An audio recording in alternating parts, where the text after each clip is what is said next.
어제의 실패를 넘어서 오늘의 진보를 이뤘다면 우리는 칭찬하고 박수를 보내야 될 것입니다. 광야 2세대들, 그들은 아버지 세대의 그 불순종으로 말미암아 얻었던 그 실패, 이 실패를 딛고 순종하며 나가는 말씀들을 우리가 오늘부터 계속해서 보게 될 것입니다. 신명기 2장과 3장은 광야 2세대들이 요단강 동편 지역을 통과하는 그 과정들을 기록하고 있습니다. 오늘 본문 1장은 가데스 바네아에서의 사건을 통해서 다시 발길을 돌려 이 광야에 머물게 된 이야기들을 기록하고 있습니다. 이제 38년이라는 긴 시간이 흘렀습니다. 그래서 이 3절에 이스라엘의 에돔 지역인 그 세일산에 거주한 지가 오래되니 이제는 일어나서 북쪽으로 올라가라라고 하는 하나님의 명령을 듣습니다. 오늘 이 2장, 신명기 2장을 이해하기 위해서는 화면에 띄운 그 지도가 필요할 것 같은데요. 그 위에 이제 갈릴리가 빠졌는데 갈릴리에서 사해 중간이 요단강입니다. 그래서 여러분이 보시는 요단강 오른편이 가나안 지역이고요. 그 다음에 왼편이, 동쪽 편이 아래 지금 에돔, 맨 밑에 에돔 지역, 즉 세일산에 지금 광야 2세대들이 지금 거주한 지 오래됐다고 했지만 거기에 있습니다. 북쪽으로 올라가라고 그랬습니다. 그래서 에돔을 거쳐서 모압과 암몬을 오늘 말씀을 통해서 나올 거고요. 그 다음에 모세가 죽은 그 느보산 주변에 오늘 헤스본 왕이 거기에 거주하고요. 그 위쪽에 바산, 3장에 나오는 바산이 거주하는 것을 우리가 볼 수 있습니다. 이제 가나안으로 들어가는 과정들을 다루기 때문에 저는 오늘 이 이스라엘을 여호와의 군대라고 한번 부를 것입니다. 2장 4절에서 8절은 세일 지역, 즉 에돔 땅을 통과합니다. 하나님은 여호와의 군대에게 이 땅을 차지하면서, 이 땅을 지나가면서 다투지 말라라고 2장 3절에 5절에 말씀하고 있습니다. 에돔 지역을 통과하면서 에돔과 다투지 말라고 하는 첫 번째 이유는 이 땅을 주지 않았기 때문인 것입니다. 그리고 두 번째 이유는 7절에 보니까 여호와의 군대가 광야 그 40년 동안 하나님이 함께 하심으로 부족함이 없기 때문이라고 말합니다. 그래서 어느 하나도 결핍된 것이 없다라고 말씀하고 있는 것이죠. 이제 여호와의 군대가 이 에돔 지역을 지나서 북쪽으로 전진하여 다다른 땅은 모압입니다. 이 모압 땅에서도 하나님께서는 9절에 모압을 괴롭히지도 말고 싸우지도 말라라고 명령하십니다. 그 이유는 이 모압은 아브라함의 조카 롯의 후손이기 때문에 이 롯의 자녀들에게 그 땅을 주었다라고 하는 것입니다. 이제 이 모압을 지나서 더 북쪽으로 올라갑니다. 그 다음 만난 지역은 에돔입니다. 암몬입니다. 이 암몬 지역에서도 하나님은 19절에 암몬을 괴롭히지도 말고 싸우지도 말라라고 명령하십니다. 이유는 모압과 암몬은 롯의 자손이기 때문에 모압처럼 이 에돔도 롯 자손에게 기업으로 주신 땅이기 때문에 그냥 지나가라고 하나님께서 명령하십니다. 이처럼 하나님은 아브라함의 후손인 에돔, 모압, 이 암몬을 그냥 지나가게 하십니다. 이들 나라들과 싸우지도 말라고 하신 근본적인 이유를 우리는 알 수 있습니다. 왜일까요? 그것은 바로 하나님이 약속하셨던 땅이 아니기 때문에 거기서 힘 빼지 말고 그대로 올라가라고 말씀하신 것이죠. 여호와의 군대가 하나님의 명령에 순종합니다. 그래서 에돔과 모압 그리고 암몬 지역을 그냥 지나가는 그 과정을 통해서 저와 여러분이 눈여겨볼 단어들이 있습니다. 2장 4절에 보니까 에돔이 여호와의 군대를 두려워했다라고 말씀합니다. 이 구절은 이 말씀과 같은 내용인 민수기 20장 18절에서 21절과는 조금 모순이 되는 듯한 구절입니다. 왜냐하면 지금 신명기에서는 에돔이 여호와의 군대를 두려워했다라고 했는데, 민수기 20장에서는 이 에돔 족속이 여호와의 군대를 두려워하기는커녕 오히려 그들의 행군을 막았고요, 방해하는 것으로 기록되어 있습니다. 오늘 신명기 2장 9절 또한 모압 사람들은 이 모압 광야를 지날 때 모압을 괴롭히지 말라라고 했고요, 19절에 암몬을 괴롭히지 말라라고 하십니다. 여러분, 과거 이들은, 에돔과 모압과 암몬은 하나님의 백성에게는 두려움의 존재였습니다. 그러나 이제 그들은 여호와의 군대를 두려워한다라고 말하고 있습니다. 왜일까요? 그것은 출애굽부터 시작해서 40년 동안을 거쳐오는 동안 이 여호와의 군대에게는 하나님이 함께 하셨고 하나님께서 역사하셨기 때문에 그들은 두려워하는 것으로 지금 상황이 역전된 것을 우리는 보게 됩니다. 이제 신명기 22장 26절 이하는 헤스본 왕 시온에게 평화의 말을 전하며 여호와의 군대가 아무 해도 주지 않을 것이고 땅을 지나가게만 해달라고 요청을 합니다. 그러나 헤스본 왕 시온은 거절했습니다. 이러한 거절에 대해서 30절은 하나님이 이 땅을 이스라엘 손에 넘겨주시려고 그의 성품을 완강하게 했고 그의 마음을 완고하게 하였다라고 기록하고 있습니다. 신명기 2장 31절에서는 하나님의 명령대로 이제 헤스본 땅을 차지하여 기업으로 삼으신 것을 보게 됩니다. 오늘 신명기 2장 이 말씀을 통해서 하나님께서 일관되게 여호와의 군대를 다루시는 방법이 있습니다.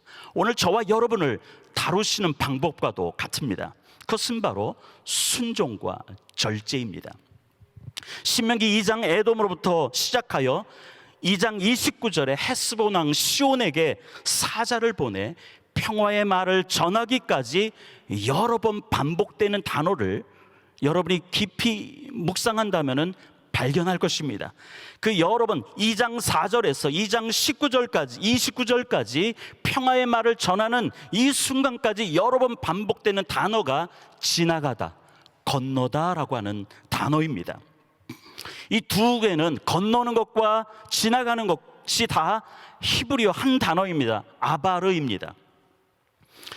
여러분, 이스라엘 백성들은 하나님의 군대는, 여호와의 군대는 애굽을 통과해서 홍해를 건넜습니다. 바로 이 홍해는 지나가는 것입니다. 애굽에서의 10번째 재앙인 그 재앙도 지나가는 것입니다. 즉 하나님의 말씀을 의지하여 지나가면은, 건너면은 살 수 있는 것입니다. 말씀에 순종하는 것, 그것이 바로 저와 여러분이 살 길임을 오늘 우리에게 말씀하고 있는 것입니다. 사랑하는 성도 여러분, 저와 여러분의 삶 가운데 우리가 거부할 수 없는, 우리에게 다가오는 수많은 홍해들이 있습니다. 요단강들이 있습니다. 우리를 두렵게 하는 모든 것들이 있습니다. 그것은 때로는 질병일 수도 있을 것입니다. 그것은 물질일 수도 있을 것입니다.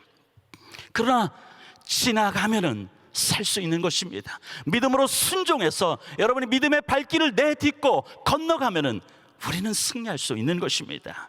주저하지 말고, 두려워하지 말고 약속의 말씀을 의지하여 지나가게 되시기를 주님의 이름으로 축원드립니다. 누가복음입니다. 누가복음 1장 45절에서 어제 말씀입니다. 45절에서 엘리사벳이 성령의 인도함으로 주께서 말씀하신 대로 반드시 이루어지리라고 믿는 이 마리아는 복이 있다라고 어저께 예언한 말씀을 통해서 오늘부터 시작되는 46절과 55절에서 이 마리아는 넘치는 감사와 기쁨 속에서 하나님을 찬양합니다. 그리고 57절에서 66절까지는 요한의 탄생을 기록하고 있습니다.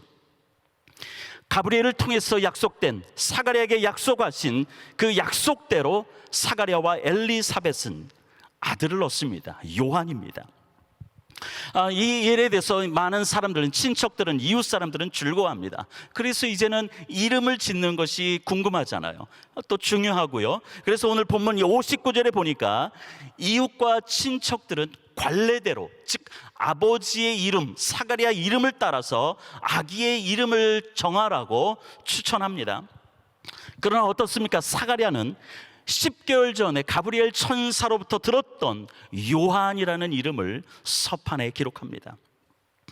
이에 대해서 63절에 당신은 아버지 이름을 따라서 자식의 이름을 짓는 것이 일반적인 관습인데 이것을 따르지 않는 사가랴와 엘리사벳의 그 행동에 대해서 사람들은 이해하기 어려웠을 것입니다. 그 마음을 63절에 표현하고 있는 것이죠. 그러나 그 뒤 이어서 일어난 사건을 통해서 이 이웃과 친척들의 이 황당한 마음들이 이제는 아기 요한에 대한 호기심과 기대감으로 바뀌는 것을 보게 됩니다.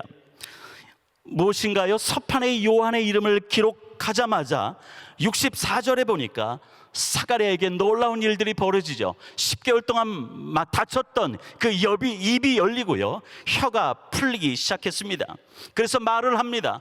그리고 말을 하면서 이 사가랴는 여호와를 찬양했다라고 말하고 있습니다. 즉 그가 입이 열리자마자 지난 10개월 동안, 그 10개월 전에 내가 성소에서 분향할 때 하나님께서 뭐라고 말씀하셨고, 또한 그 역사 가운데 내가 왜 입이 다쳤는지, 그리고 입이 다치는 그 10개월 동안 하나님께서 어떻게 역사하셨는지를 그는 찬양했다라고 우리는 볼 수 있는 것입니다. 사가랴가 10개월이라는 긴 시간, 이것을 어떻게 보냈기에 두려움의 광야 같은 그 시간을 통과한 후에 불평과 의심이 아니라 하나님을 찬양하는 그 위치에 서게 됐을까요? 제사장 사가랴는 누가복음 1장 18절에서 순간적인 의심이 생겼습니다. 왜냐하면 자기에게 자식이 생길 거라는 것은 한 번도 이제는 포기하고 살았기 때문에 천사 가브리엘의 말에 그는 의심이 생겼습니다. 불신앙으로 말을 하였습니다. 그러나 그 결과로 그는 입이 닫혔습니다. 그 이후 사가랴는 10개월의 긴 침묵과 시련을 통해서, 첫째는 아내 엘리사벳의 역사하시는 하나님의 그 섭리를 그는 목도했을 것입니다. 둘째는 하나님을 전적으로 신뢰하는 것이 어떤 것인지 사가랴는 더 철저하게 깨닫는 시간이었을 것입니다. 그래서 다시 말을 할 수 있게 된 사가랴의 입술에서 터져나온 것은 결코 불평이나 원망이 아니라 하나님을 찬양하였던 것입니다. 여러분의 인생 가운데 이 사가랴와 같은 이러한 절망의 순간, 시간이 있습니까? 지금 아니면 그 길을 거쳐가고 있습니까? 그러나 이 기간 동안, 이 코로나 코비드-19의 이 기간 동안 우리가 하나님을 불평하고 원망하는 것이 아니라 하나님께서 나의 삶 가운데 어떻게 역사하시는지, 그리고 하나님을 전적으로 신뢰하는 것이 무엇인지를 철저하게 깨닫는 저와 여러분의 삶이 되시기를 주님의 이름으로 축원드립니다. 오늘 나누고 싶은 한 구절은 누가복음 1장 66절입니다. 우리 함께 읽겠습니다. 듣는 사람이 다 이 말을 마음에 두며 이르되 이 아이가 장차 어찌 될까 하니 이는 주의 손이 그와 함께 하심이로라. 아멘.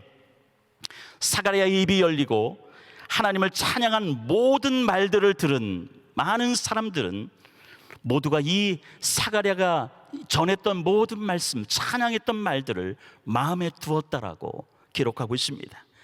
그리고 사가랴의 오랜 침묵을 뚫고 하나님을 이 찬송한 일은 이제 주변 사람들로 하여금 두 가지 반응을 갖게 되는 것을 오늘 이 한 구절에서 봅니다. 한 무리는 이 아이가 장차 어찌 될꼬 이고요, 다른 무리는 주의 손이 저와 함께 하심이라 입니다. 즉 이 이야기는 주님의 강력한 도구가 될 것이다 라고 이렇게 반응하는 무리들이 있습니다. 존귀한 성도 여러분, 우리의 삶에 지금까지 우리가 걸어온 길에서 우리를 안으시고 이곳까지 인도하셨습니다. 그리고 하나님은 우리보다 앞서 행하신 살아계신 하나님이고, 하나님의 백성인 저와 여러분은 주변 사람들에게 어떤 반응을 일으키며 살아야 될까요? 하나님의 나를 안으시고 지금까지 왔고, 하나님의 기가 막힌 방법으로 나보다 앞서 행하셔서 내가 거할 곳을 찾으시고 인도하신 그 하나님이 나의 하나님이라면은, 그렇게 우리가 믿음으로 고백했다라면은, 그러한 고백으로 살아가는 저와 여러분은 우리 주변 많은 사람들에게 어떤 반응을 일으키는 하나님의 백성이 되어야 될까요? 기도 열심히 하는데 이웃과 대화하다 보면은 불안해하고 걱정하는 사람으로 여러분이 주변 사람들에게 인식되셨습니까? 아니면 바이블 타임을 늘 옆에 두고 사는데 여러분의 삶의 자리에서는 하나님의 말씀이 실증이 되어서 나타나지 않는다라고 사람들이 반응하십니까? 이 부분에 있어서 저와 여러분은 오늘 이 자리에서 우리가 함께 회개하고 결단해야 할 것입니다.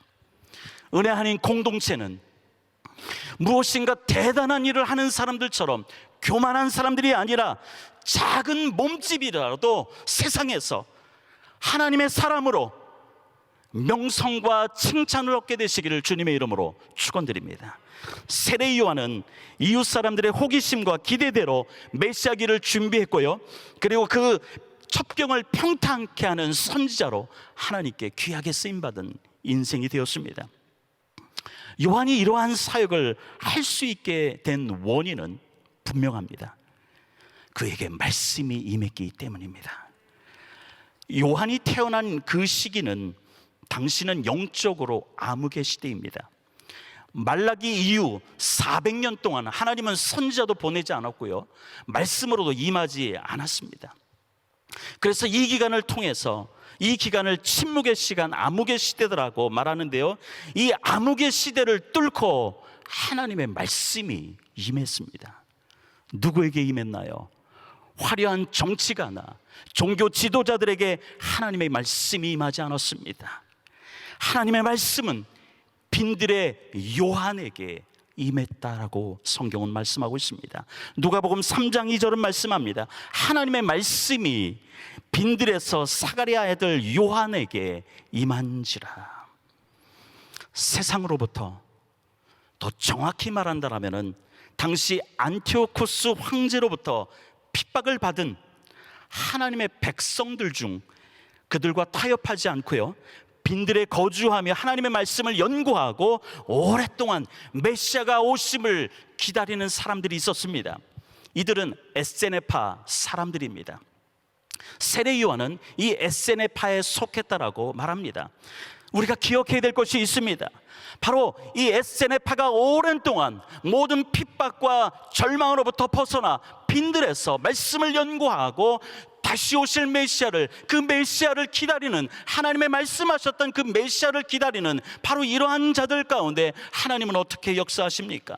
하나님은 기다리는 사람을 통해서 시대적인 사명을 이루어 가신다라고 하는 것입니다. 기다리는 사람은 구약적인 표현으로는 남은 자들입니다. 기다리는 자는, 남은 자는 하나님을 전심으로 사랑하여 결코 그의 손을 놓지 않을 것입니다. 요즘 우리 안에 이 기다림이 사라진 것 같습니다. 그래서 와시다 기요카즈가 쓴 그 기다리는 것이라는 책에서 기다림이 사라진 시대에 기다림의 가치를 이야기합니다. 인생의 모든 결정적인 터닝 포인트는 이 기다림이라고 하는 이 마음의 정거장이 자리 잡고 있다고 합니다. 패칭 케어라는 말이 있습니다. 기다림의 원숙한 경지를 얘기하는데요, 이것은 치매 환자를 돌보는 도우미들의 기다림 중에 있는 단어입니다. 패칭 케어는 처음부터 완벽한 설계를 가지지 않습니다. 계획적으로 치매 환자를 다루지도 않습니다. 그때그때 이 환자들의 뜯어진 마음, 찢겨진 마음을 부분적으로 응급처치하는 마음으로 조금씩 때가 무르익기를 기다리는 것이 패칭 케어라고 합니다. 바로 이런 치매 환자를 대할 때 그저 조용히 기다리는 사람들의 정성스러운 보살핌이라고 합니다. 병이 낫기를 감히 기대하지도 않습니다. 뭔가 대단한 일을 해내기를 기대할 수도 없습니다. 그저 저 또한 치매로 요양병원에 지금 3년째 계시는 어머니가 조금이라도 덜 아프기를, 그 마음이 더 덜 고통스럽기를 저도 기도할 뿐입니다. 기다림이 고통이 아니라 축복이 되는 것은 우리가 이 기다림을 어떻게 통과해 나가는 것이 아니라 그 기다림 안에 우리가 어떻게 머무르고 있는지를 보여주는데 축복이 있다라고 하는 것입니다. 기다림이 끝나는 순간을 기대하게 만드는 것이 아니라 그저 기다림이란 바로 이런 거야 라고 사람들에게 보여주는 데 있다고 합니다. 오늘 누가복음 1장뿐만 아니라 성경의 인물들을 통해서 기다림이란 우리가 단순히 거쳐가는 시간의 통로가 아님을 이야기합니다. 하나님을 신뢰함으로 기다리는 것이 무엇인지를 보여줍니다. 하나님이 약속하신 것을 묵묵히 기다리며 자기에 맡겨진 사명을 감당해 나가는 사람은 어떤 사람이고 이들에게 허락된 하나님의 선물이 무엇인지를 우리에게 알려줍니다. 누가복음 1장에서 아기를 가져올 수 없는 상황에서 사가랴와 엘리사벳에게 메시아의 길을 예비하는 그러나 아들을 탄생하게 하신 그것은 바로 이유가 있다면 아마 누가복음 1장 6절의 기록이 아닌가 생각해 봅니다. 누가복음 1장 6절에 보면 이 두 사람이 하나님 앞에 의인이니 주의 모든 계명과 규례대로 흠이 없이 행하더라 말씀합니다. 저는 이 말을 이렇게 해석했습니다. 오랜 역사 그리고 시간 동안 구약 선지자를 통해서 예언됐던 것을 이 사가랴와 엘리사는 묵묵히 붙잡고 기다렸다라고 저는 그렇게 해석했습니다. 바로 이 기다림은 또한 이렇게 기다리며 사명을 감당해온 이 두 부부에게 주신 하나님의 선물은 성경에 나온 대로 기쁨입니다. 1장 13절에 14절에 보니까 너도 기뻐하고 즐거워할 것이요 많은 사람도 그의 태어남을 기뻐하리라 라고 말씀하고 있습니다. 누가복음 1장 58절에서도 실제로 많은 사람들이 요한의 탄생으로 인해서 즐거움이 되었다라고 기록하고 있습니다. 제가 이제 모든 성경 하지 않고 누가복음의 한정에서 이 1장을 벗어나 다른 장에서도 기다리는 자의 모습을 찾아볼 수 있습니다. 누가복음 2장에 나오는 양떼를 지키던 목자들은 어떤가요? 메시아의 탄생의 첫 번째 목격자들입니다. 누가복음 2장 21절에 그리스도 주가 나셨다라고 하는 천사의 음성을 듣고 이 기쁜 소식을 마리아와 요셉과 구유에 놓인 아기를 찾아가 처음 전한 자들이 바로 양떼를 지키던 목자였습니다. 역사적으로 이 목자들은 단순히 양을 지키는 목자가 아닙니다. 이들은 레갑의 후예입니다. 레갑의 족속들은 예레미야 35장에 갑자기 등장하는데요, 이들의 삶을 한마디로 정의한다면 나그네 삶을 산 믿음의 소유자였다라고 하는 것입니다. 오랜 세월 전부터 포도주를 마시지 않았습니다. 포도 농사를 짓지 않았습니다. 제물을 바칠 양떼를 기르며 최소한의 삶으로 가난을 무릅쓰고 오랫동안 메시아를 기다렸던 사람들이 레갑 족속이고, 지금 예수님의 탄생 기쁜 소식을 처음 전한 자들도 바로 이 레갑의 후예들 목자들이었다라고 하는 것입니다. 이스라엘의 구원의 큰 기쁨을 묵묵히 기다렸던 이 목자들, 이들에게 주신 선물은 무엇일까요?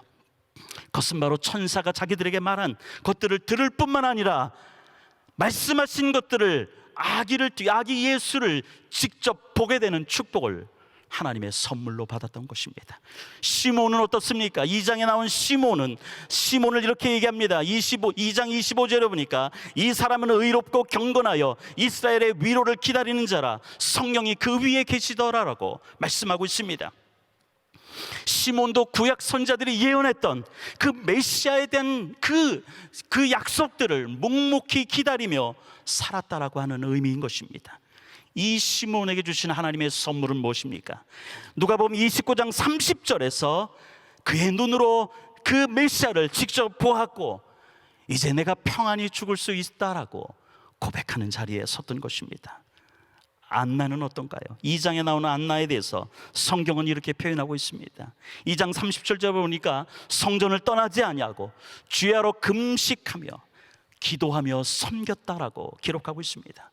77년간 혼자 돼서 묵묵히 예루살렘의 속량을 기다린 이 안나에게 주신 하나님의 선물은 무엇입니까? 38절에 보니까 2장 38절에 보니까 하나님을 찬양하고 기다리던 메시아가 왔음을 선언하게 하셨습니다. 하나님을 기다리는 이들 모두에게 나타나는 현상은 동일합니다. 한 가지입니다. 이들에게는 하나님을 찬양하지 않을 수 없는 그 심정을 주셨습니다. 그리고 기쁜 소식을 전하지 않을 수 없는 그 열정을 이들에게 허락하셨습니다.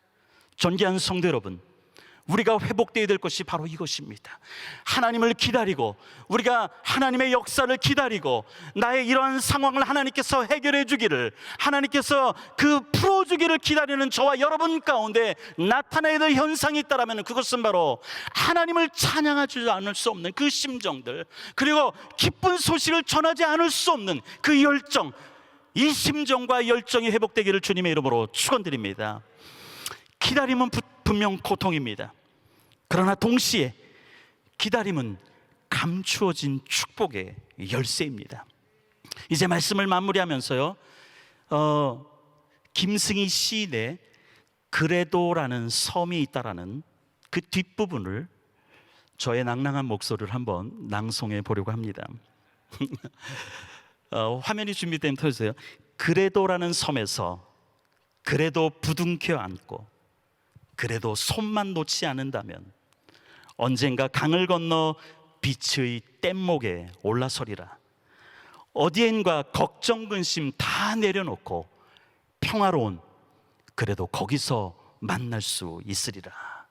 사랑하는 성도 여러분, 나를 지금까지 안아서 여기까지 인도하시는 그 하나님의 은혜, 나보다 앞서 행하신 하나님의 사랑, 그리고 때마다 일마다 부어주시는 그 하나님의 평강, 그래도 주님만 놓지 않는다라면 내 삶이 피폐하고 내 육신이 너무나도 고통스러운 그 순간에도 그래도 주님 손만 놓지 않는다면, 그래서 나의 삶의 자리에서 여전히 내게 맡겨진 사명을 감당해 나간다면, 그래도 하나님을 진심으로 바라며 기다리는 것이 무엇인지 많은 사람들에게 보여줄 수만 있다면 이 하나님의 은혜, 하나님의 사랑, 하나님의 평강은 여러분 안에 멈추지 않을 것입니다. 언젠간 눈물의 강을 건너서 두려움의 광야를 지나 어둠의 긴 터널을 뚫고 빛의 뗏목에 올라서는 그날은 하나님의 약속을 기다리는 저와 여러분을 통해서 나타날 것입니다. 존귀한 성도 여러분, 기다리는 자로 사십시다. 살아계신 하나님은 당신의 약속을 기다림으로 사는 저와 여러분에게 실제의 일상 속에서 실증으로 보여주실 것입니다. 기도하겠습니다. 하나님 감사합니다. 말씀 주시니 감사를 드립니다. 지금까지 우리를 안아서 여기까지 인도하신 주여, 그리고 우리의 갈 길을 미리 찾아서 우리를 좋은 곳으로 인도하시는 주님, 우리가 순간순간 어려움 가운데서도 그래도 주님 손 놓지 않고 끝까지 기다리는 자로, 주님께서 역사하실 것을 바라는 자로, 그리고 하나님을 찬양하는 자로 온전히 서는 우리 성도들 되게 하여 주시옵소서. 이를 위해서 날마다 기도하시고 말씀을 선포하시는 우리 담임 목사님을 축복하여 주시고 능력을 부어주시고 이 사명 끝까지 감당하여 많은 사람들 가운데, 세계 가운데 하나님의 영광을 드러내는 귀한 목사님 되게 하여 주시옵소서. 내일 거룩한 주일 우리 성도들이 마음껏 주님을 찬양하며 주님을 기다리는 자로 주님께 영광 돌리는 귀한 예배가 되도록 주여 우리 예배를 축복하시고 기름 부어 주시옵소서. 존귀하신 예수님의 이름으로 기도드립니다. 아멘. 우리 말씀 생각하시면서 주만 바라볼지라 같이 찬양드립니다.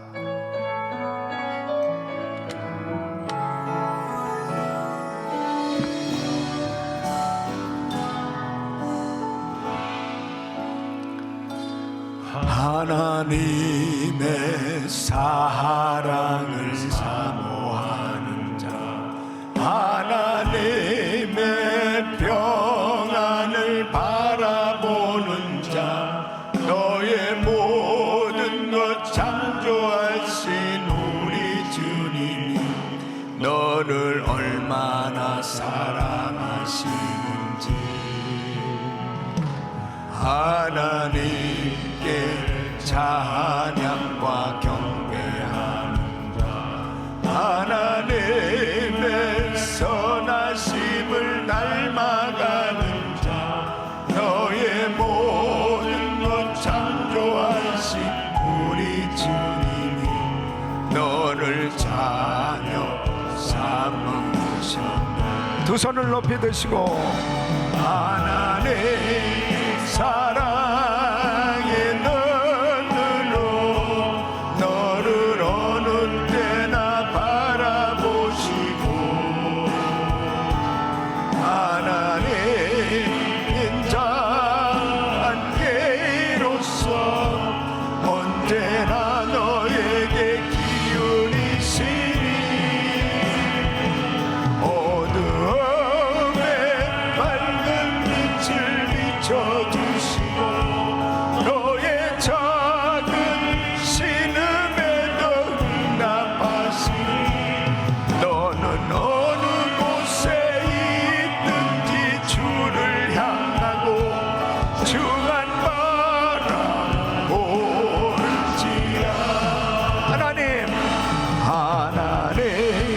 사랑의 눈으로 너를 어느 때나 바라보시고 아멘.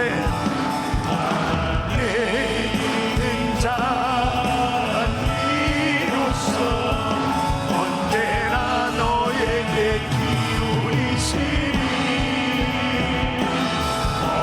어두움에 밝은 빛을 비춰주시고 너의 작은 신음에도 응답하시니 너는 어느 곳에 있든지 주를 향하고 주만 바라볼지라. 주만 바라볼지라.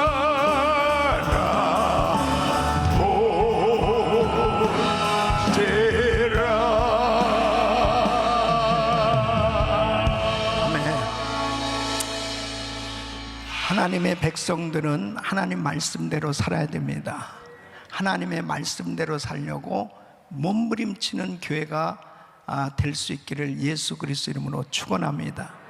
이스라엘 백성들이 이제 가나안 정복의 비전을 이루기 위해서 이들에게 가장 필요하고 중요한 것은 오직 주만 바라보고 하나님의 말씀대로 순종하는 것, 그것밖에 없는 거예요. 지금 말씀 가운데서 분명히 에돔, 모압, 암몬 이 족속들과 전쟁에서 이길 수도 있죠. 그런데 싸우지 말라는 거예요. 근데 헤스본이 길을 비켜주지 아니하고 그 길을 지나야만 가나안 땅으로 들어갈 수 있는데, 그러니까 하나님께서 이 이스라엘 백성들에게 싸우지 말라고 하지 않았습니다. 함께 해주겠다고 말했습니다. 어떤 면에서 보면 이 헤스본은 더 강력한 족속이에요. 그런데 하나님이 함께 해주시니까 이 헤스본을 이기고 그 땅을 취하게 되는 걸 볼 수 있습니다. 그러니까 우리 삶의 여정에 나에게 있어서 어려운 환경이다, 쉬운 환경이다, 이런 것들이 주님 앞에서는 필요가 없는 거예요. 주님의 말씀대로 순종만 하면 하나님께서 다 이루어 주시는 것입니다. 열어 주시는 것입니다. 해결해 주시는 것입니다. 중요한 것은 하나님의 말씀대로 사는 것이 중요한 거죠. 그래서 우리가 1000번째 기도를 하고 이렇게 하나님 앞에 자신의 육신을 쳐서 주님 앞에 복종시키며 기도하며 예배하는 이유가 주의 음성을 듣기를 원하는 것입니다. 주님의 뜻이 무엇일까? 그 뜻만 구하고 그 뜻을 쫓아서 순종하면 하나님께서 이 코로나 팬데믹 상황 속에서도 우리의 삶의 여정은 계속해서 후퇴가 아니고 진보요 미래가 있는 승리하는 삶으로 주님께서 축복해 주신 줄로 믿습니다. 왜 누가가 그렇게 구체적으로 많은 이 분량을 할애해서 이 세례 요한의 탄생을 구구절절히 이렇게 묘사하고 있습니까? 역시 마찬가지죠.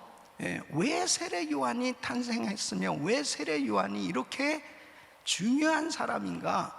결국 메시아 그리스도, 그분에 오셔서 이제 사역할 그 길을 평탄케 하기 위해서 이미 말라기 선지자를 통해서 엘리야를 먼저 보내리라.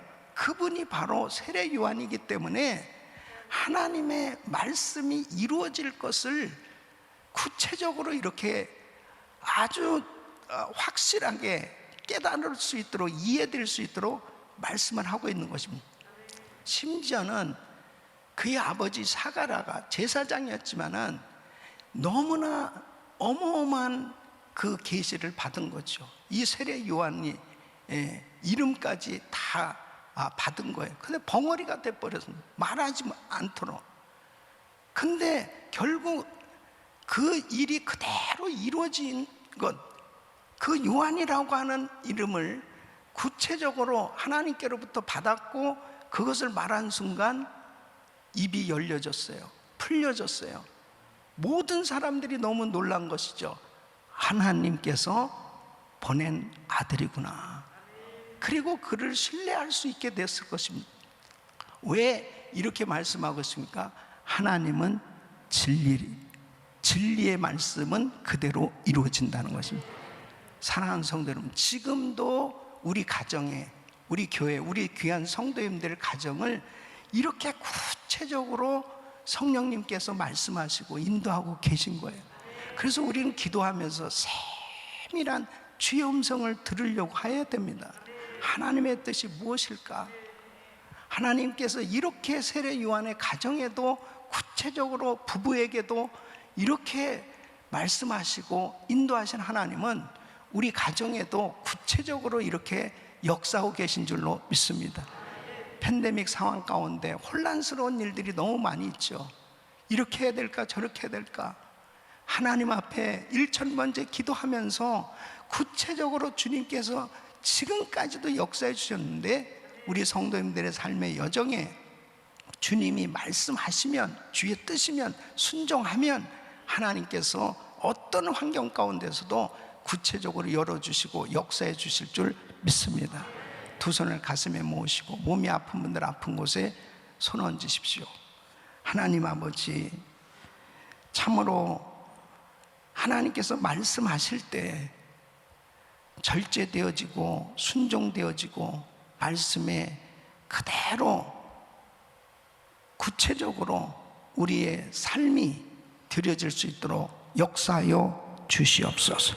그래서 하나님께서 기다리라 하면 기다리고, 하나님께서 말씀하시는 대로 발을 내디디라면 발을 내디딜 수 있는 순종의 사람이 되게 하여 주셔서 하나님의 약속은 반드시 이루어진 줄로 믿습니다. 오늘 새벽에도 주님 앞에 부르짖는 성도들을 기억하시고, 특별히 1000번째 기도하는 성도들, 순종해서 하나님 말씀대로 순종해서 기다리는 귀한 성도들에게 주의 뜻을 깨달을 수 있도록 도와주시옵시오. 하나님의 약속의 말씀이 이루어지는 위대한 간증이 있게 하여 주시옵소서. 역사하여 주시옵소서. 내가 나사렛 예수 그리스도의 명하노니 코로나 바이러스 소멸될지어다. 모든 암세포는 없어질지어다. 모든 종양은 없어져라. 모든 통증은 사라질지어다. 예수 그리스도의 명하노니 어두운 세력은 떠나가라. 떠나가라. 예수 그리스도의 명하노니 병만은 떠나갈지어다. 주여 만지시고 깨끗게 하여 주시옵소서. 하나님 아버지, 참으로 우리가 이렇게 해야 될까 저렇게 해야 될까 결정하지 못하고 갈등하는 부분들 주여 확실하게 하나님의 말씀으로 분별할 수 있도록 도와주시옵소서. 깨달을 수 있도록 도와주시옵소서. 그 말씀 붙들을 때 하나님께서 놀라운 길이 열려지게 하여 주시옵시고 은혜를 부어 주시옵소서. 아버지, 내일 거룩한 주일입니다. 1부, 2부, 3부, 4부, EM, 교육부 모든 예배를 주님 축복하시고, 아버지 하나님, 우리 귀한 성도들이 어려운 가운데 드려지는 이 예배에 최상의 예배를 드림으로 하나님께서 친히 임재하셔서 영광 받으시는 예배가 되게 하여 주시옵소서. 이제는 우리 구주 예수 그리스도님과 우리 하나님 아버지의 근원하신 사랑과 성령님의 감동 감화교통 충만하옵신 은총이 주님의 말씀대로 살려고 몸부림치는 신앙, 몸부림치는 교회가 되기를 원하는, 그리고 말씀 따라 주의 뜻에 순종하기를 원하는 모든 성도님들 머리 위 이때로부터 영원토록 함께 있을지어다. 아멘.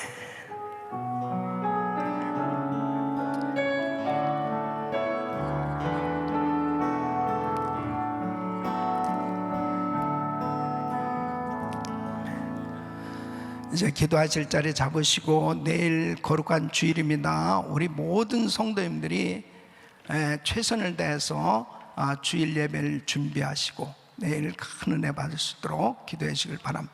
우리 주여 부르짖고 기도합니다. 주여, 주여, 주여. 걸어가시고